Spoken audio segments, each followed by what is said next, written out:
Look, I get it. You came to visit. Hey everyone, welcome back to your nerdy show. I'm your host, Spoiler Master. Today we're diving deep into the explosive ending of your friendly neighborhood Spider-Man Season 1. The finales wrapped up a lot of plot lines, answered some burning questions, and introduced some major twists that will have fans buzzing until the next season drops. But let's break it down. There's a lot to unpack. Spider-Man vs. Scorpion, Round 2. We start with a hilarious but somewhat ominous scene featuring Otto Octavius. Now, we know Otto as the brilliant scientist who's often at odds with Peter Parker, but this time, he's in prison, and he's really upset about the Sokovia Accords. I mean, it's funny, but also weirdly revealing that Otto would care so much about punctuation and grammar in a legal document. As he's ranting, Norman Osborn walks in. And let me tell you, this interaction is full of tension. Norman basically rubs in Otto's face that Oscorp has moved on without him, taking control of his tech and making huge advances without Otto's input. As expected, Otto is furious and you can feel the frustration building. Before things get too out of hand, Otto is dragged back to his cell, humiliated and ready to plot his next move. Meanwhile, outside the prison, Nico and Pearl are having a casual chat over boba when all hell breaks loose. The 110th Street gang, who we've seen causing trouble throughout the season, are after Otto's old tech, which is being transported in an Oscorp truck. A high-speed chase ensues through the streets of New York, and it's clear the situation is going to get out of hand fast. Nico, distracted by a voicemail from Peter, ends up in the path of the truck. And just when things look grim, Spider-Man swings in to save the day. Finally, Peter's wearing his classic red and blue suit, and he's back to being the hero we know and love. But just when we think it's over, Scorpion shows up, ready to cause chaos. Scorpion's back with a vengeance, and the fight escalates quickly. He nearly kills Big Donovan from the 110th gang, but Spider-Man steps in to save him. That's when Donovan sees just how dangerous Scorpion is, and he decides to bail on the whole gang life. Meanwhile, Lonnie, now facing Scorpion, is determined to fight back and grabs an electrified rod, only for Scorpion to break it in an instant. That's when the real twist happens. Scorpion douses Lonnie with a mysterious gas, and instead of it being a weapon,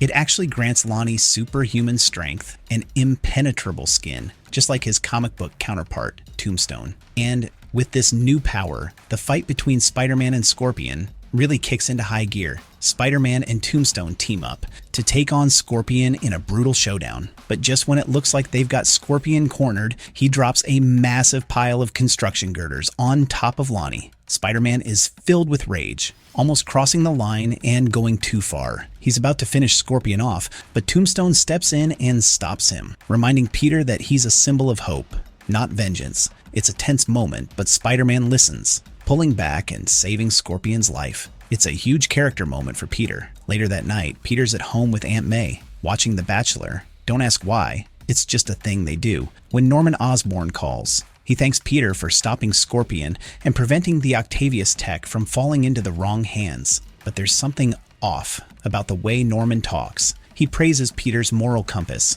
but it feels like Norman is setting something darker in motion. And sure enough, the episode ends with a chilling moment. Norman is now focusing on something far more sinister. Oscorp scientists working on Spider-Man's DNA and Otto's glider tech. This is definitely setting up something bigger in the future.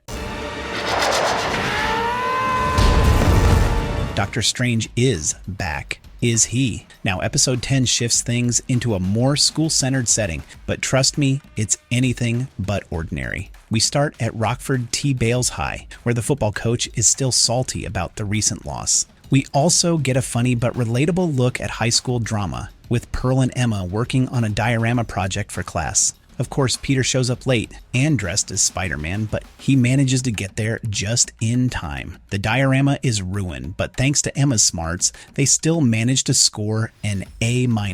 You gotta love the team dynamic here, even though Peter's personal life is a mess. Things start to get more intense when we head over to Oscorp. Norman Osborn gathers his interns, Peter included, to show them a new groundbreaking project, an interstellar gateway. Norman's plan: to harvest resources from other galaxies to protect Earth, and apparently he thinks this will replace the need for the Avengers. As we all know, nothing goes according to plan when Norman is involved. Just as Norman is about to demonstrate the portal, Doctor Strange shows up, entering through one of his signature portals. Peter's on edge because he recognizes Strange from the Midtown attack, but Strange seems unaware of the events that transpired earlier. It gets worse when Norman accidentally unleashes the symbiote monster from episode 1 while trying to activate the portal. Now, Spider-Man and Doctor Strange have to team up to contain the creature, but things get even crazier. The fight sends Spider-Man and the symbiote into the dark dimension where things go full-on mind-bending. Doctor Strange tries to use a time travel spell to send the creature back to its point of origin, but in doing so, Peter ends up in a time loop. Yep, you heard that right.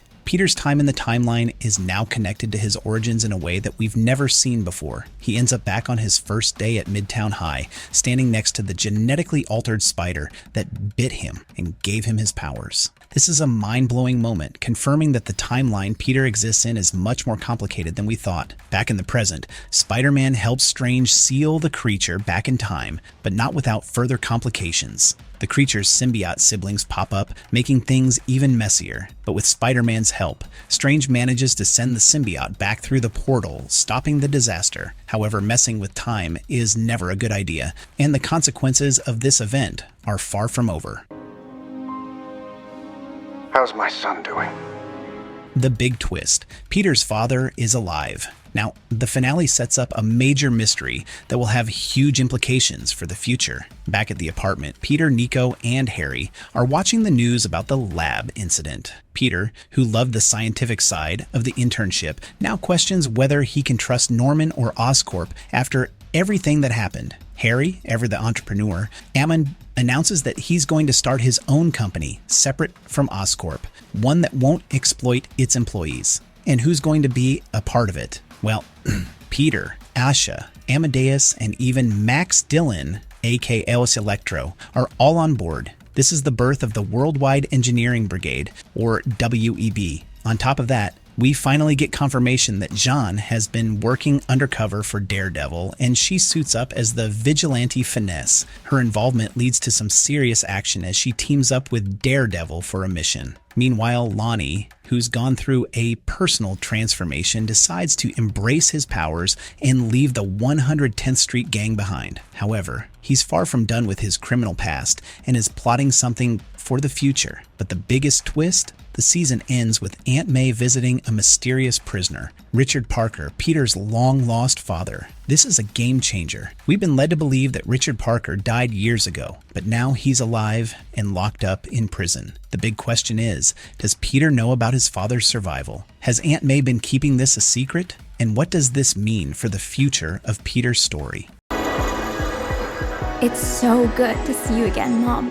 The time loop and Spider-Man's origins. Let's talk about the major time loop revealed in episode 10. Peter's origins have been turned upside down. The spider that gave him his powers is now connected to his blood in a way we never expected. The experiment conducted by Norman Osborn at Oscorp tried to replicate Spider-Man's powers by using Peter's blood, and the end result is a paradox. The spider only became special because of Spider-Man's blood from the future. So which came first, the spider or Peter's powers? It's a complex and mind-bending twist that will likely play a huge role in future seasons.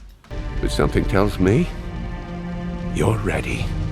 Big teases for season 2. So what's next for Peter Parker and his friends? First, we've got Harry Osborn's new company, the Worldwide Engineering Brigade, which could serve as a major player in future storylines. We've also got Finesse, who's now teamed up with Daredevil, Nico's mystical powers that are still unexplored, and Lonnie's future as Tombstone. Plus, with Norman's sinister plans involving Spider-Man's DNA, Otto Octavius's revenge as Doc Ock, and the mystery of Richard Parker's survival. It's clear that your friendly neighborhood Spider-Man Season 1 has laid the groundwork for some explosive arcs in Season 2. And that's it for the breakdown of the season finale. What do you think about these twists? Are you excited for what's coming next? Let me know in the comments below. And don't forget to like and subscribe for more Spider-Man content. See you next time. No, what the heck, I'll laugh anyway.